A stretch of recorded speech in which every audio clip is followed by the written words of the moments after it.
बिस्मिल्लाहिर्रहमानिर्रहीम। लाखों करोड़ों दुरूदो सलाम मोहम्मद मुस्तफ़ा सल्लल्लाहु अलैहि वसल्लम और आले मोहम्मद पर। मैं हूं उमर दराज गोंदल। इस्लामाबाद हाई कोर्ट में फड्डा तो आज हुआ है। मैंने आपको बताया था कि आज फुल कोर्ट मीटिंग हुई जो चंद मिनट से जारी रह सकी, उसके हवाले से डिटेल्स आई हैं। और अगर यह कहा जाए कि लाहौर से जिनको ले जाके इस्लामाबाद हाई कोर्ट में चीफ जस्टिस लगाया गया था, जस्टिस सरफराज डोगर, वो जीत गए हैं और उन्होंने अपनी मंजूरी से आज फुल कोर्ट से एक लिहाज से तमाम जो रूल्स हैं उनकी मंजूरी ले ली है। लेकिन यह मुमकिन नहीं था जस्टिस अरबाब ताहिर के बगैर, तो जस्टिस अरबाब ताहिर ने आज अपना वोट जस्टिस सरफराज डोगर के पलड़े में डाला है और इस तरह से वो मुकम्मल तौर पे कामयाब हो गए हैं। अब किस तरह से तारीख तायुन करेगी 26वीं यानी तरमीम के बाद जो हुकूमत का एक विंग के तौर पे काम करने वाली अदलिया है, या जहां पे हुकूमत को डिसीजन के अंदर एक मेजॉरिटी हासिल है, या गवर्नमेंट जो है वो डिसीजन मेकिंग अथॉरिटी के तौर के ऊपर तस्वुर की जा रही है। तो आज हुआ क्या? आज दो बातें थी। एक जो, क्योंकि अरबाब ताहिर साहब उन जजेस में शामिल हैं जिन्होंने खत लिखा था, लेकिन बाद में फिर वो उन जजेस से अलहदा हो गए, तो खत लिखने वाले 6 जजेस में से 5 रह गए और 6 इस तरफ चले गए।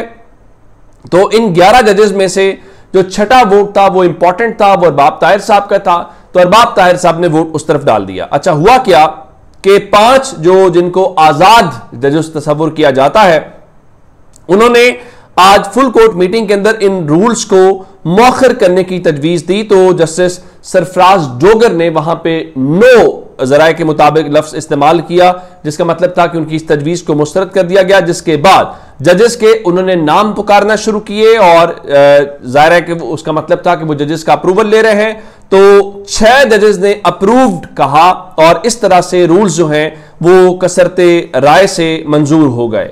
तो आज खुतूत का भी जिक्र हुआ, जस्टिस बाबर सत्तार ने और जस्टिस सरदार इजाज इसाक साहब ने लिखे थे। तो अब उन्होंने ये कहा, जस्टिस सरफराज डोगर साहब ने जराए के मुताबिक, कि मैं खत वगैरह को पसंद ही नहीं करता, और उसके साथ जो उनसे ये कहा गया था कि आप एजेंडे में तरमीम करें, तो उन्होंने एजेंडे में तरमीम का जो मुतालिबा है उसको भी मुस्तरद कर दिया। तो अरबाब ताहिर साहब की वजह से आज वो 6 जजेस एक लिहाज से अक़लियत में बदल गए। लेकिन आज जराए की खबर यह भी थी कि जस्टिस सरदार इजाज इसाक साहब ने फुल कोर्ट में जस्टिस अरबाब ताहिर से कुछ सवाल भी किया। उन्होंने कहा कि आपने बतौर सीनियर मेंबर एडमिनिस्ट्रेशन कमेटी जिन रूल्स की मंजूरी दी, उन पहले रूल्स में क्या तब्दीलियां की गई हैं, सिर्फ 3 बता दें। यानी उनसे पूछा गया कि अगर आपने रूल्स तब्दील किए गए हैं, जो पहले रूल्स मौजूद थे और जो अब रूल्स हैं, तो उनमें कुछ तब्दीलियां की गई हैं, तो हमें 3 मेजर तब्दीलियां बता दें। तो अब अंदाजा कीजिए कि जस्टिस अरबाब ताहिर साहब ने उनको जवाब दिया कि मुझे नहीं मालूम, मुझे नहीं पता। लेकिन हैरान कुन तौर के ऊपर जब उन्होंने उस कमेटी के अंदर भी मंजूरी दी और आज जब वोटिंग की बारी आई, तो वही अरबाब ताहिर साहब उन रूल्स के हक में वोट कर रहे थे और उसके साथ मंजूरी हो गई।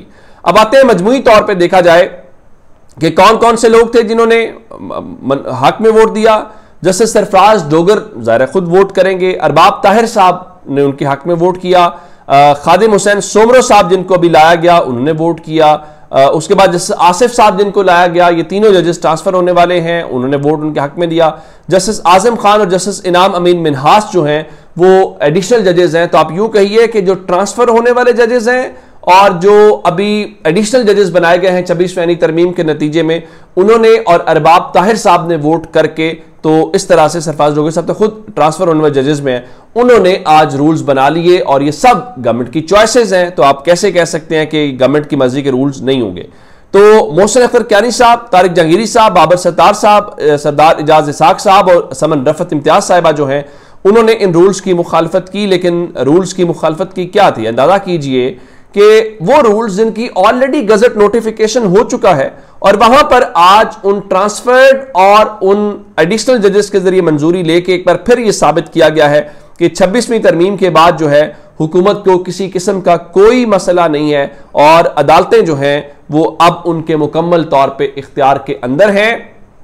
और पाकिस्तान में अब अदालत, फिर वो हमें वो जुमला याद आ जाएगा सलमान अकरम राजा साहब वाला कि कुछ इमारतें हैं जिनके ऊपर अदालत लिखा हुआ है, अमलन अब अदालत जो है वो एक हुकूमत की ज़ैली शाख के तौर पर हमें नजर आ रही है।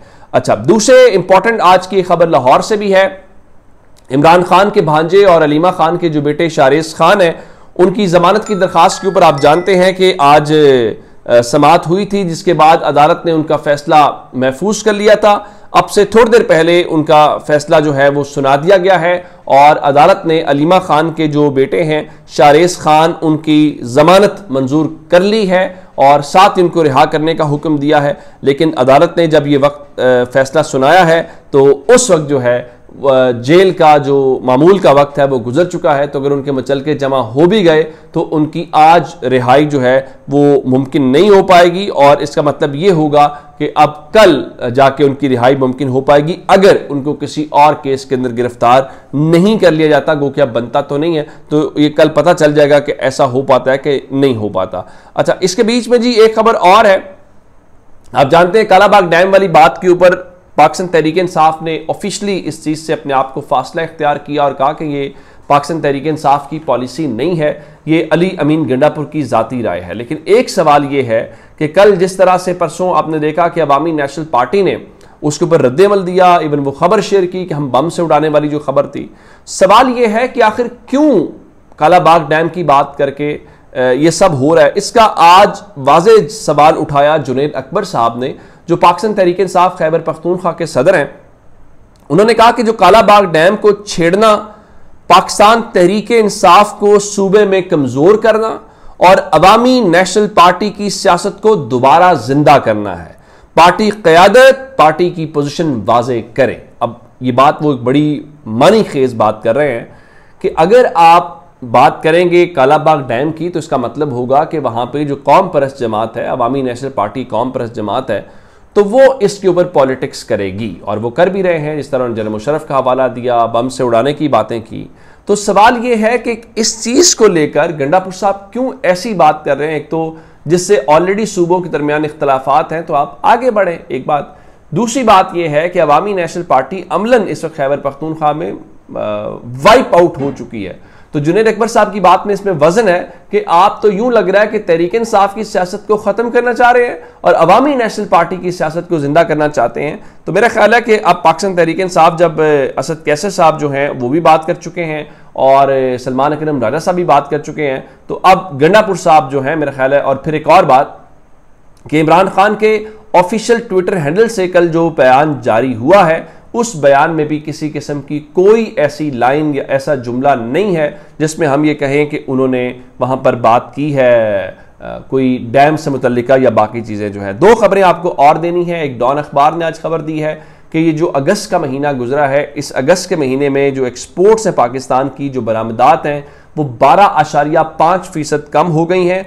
गुज़श्ता माली साल में पाकिस्तान ने एक्सपोर्ट्स की थी $2.76 बिलियन, यानी $2.76 अरब की। लेकिन इसी अगस्त के महीने में इस साल जो है पिछले साल की निस्बत 2.42 अरब की गई है। तो इसका मतलब है उसमें कमी 12.5% की कमी देखी गई है। लेकिन कोई मसला नहीं है। आज मरीम नवाज शरीफ साहिबा गई हुई थी मुल्तान, वहां पर जो रिपोर्टर्स ने खबर शेयर की, जो फुटेज जारी की, और उसके बाद जान शेर खान दुनिया न्यूज से वाबस्ता रिपोर्टर हैं, उन्होंने बताया कि 32 गाड़ियों का काफिला या लाओ लश्कर सीएम पंजाब सैलाब जरा तबाहल मुल्तान की बस्तियों में पहुंच गई। यानी जिस इलाके में आप हिमायत करने गए हैं वहां पर इन गाड़ियों में ये जो आपको गाड़ियां गुजरती दिखाई दे रही हैं, 32 गाड़ियों के काफिले के साथ गई। और पंजाब गवर्नमेंट कहती है कि मरीम नवाज जो हैं वो गाड़ी भी सरकारी इस्तेमाल करती हैं। तो अब तक के अपडेट्स अपना बहुत सारा ख्याल रखिएगा। खुदा हाफिज।